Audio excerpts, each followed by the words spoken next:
Benvenuti alla nuova rubrica dedicata al patrimonio vegetale del parco del Museo Nazionale di Villa Pisani, dal titolo L'Eden del Doge dei Re. Il 14 marzo è la giornata nazionale del paesaggio e abbiamo scelto di iniziare il nostro racconto dagli alberi del parco.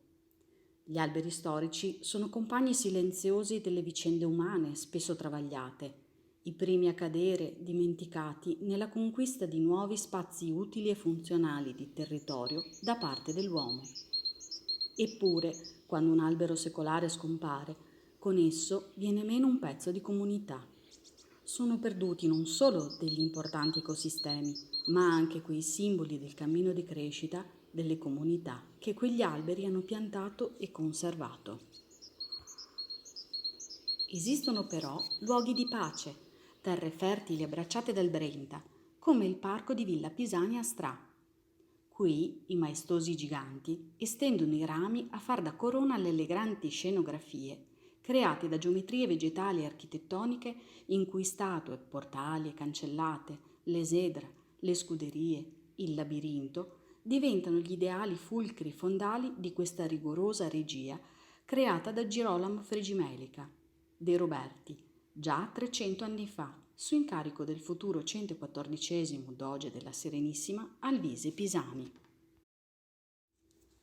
Furono i francesi che, per volontà di Eugenio de Bornier, viceré d'Italia, che aveva ricevuto in dono da Napoleone nel 1807 Villa Pisani, iniziarono la trasformazione del parco con l'inserimento di grandi alberature.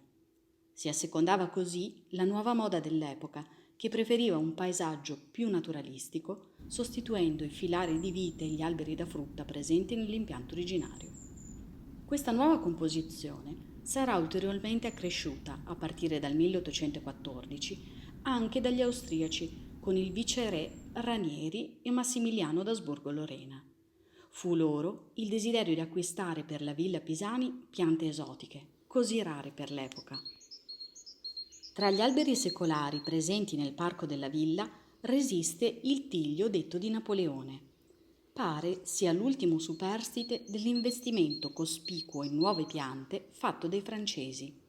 Testimone di quel rinnovamento, è ora un perfetto esempio di ecosistema, perché ospita nel suo accogliente tronco una moltitudine di funghi, batteri e invertebrati che diventano poi cibo per il picchio rosso maggiore, il torcicollo e il localizzato picchio muratore, e poi ancora per cinciallegre, cinciarelle e diverse specie di pipistrelli che trovano rifugio e nidi nelle sue cavità, per non parlare del profumo dei suoi fiori, molto apprezzato dalle api.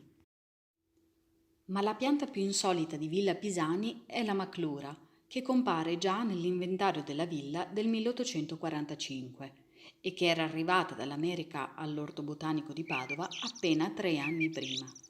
Originaria degli Stati Uniti centro-occidentali, la maclura è anche nota come gelso o arancio degli Osagi, dal nome di un popolo nativo che utilizzava le sue radici come colorante rituale. Un vero e proprio gigante con i suoi 25 metri di altezza, che appartiene alla stessa famiglia dei gelsi, con frutti gialli, grandi e bitorzoluti che ricordano le arance. Molti ancora sono gli alberi custodi del tempo nel parco di Villa Pisani di Stra, così come ricchissima è la sua straordinaria vegetazione, ma per scoprirla vi invitiamo ad una visita non appena possibile. Nel frattempo restate con noi e seguite le nostre prossime clip.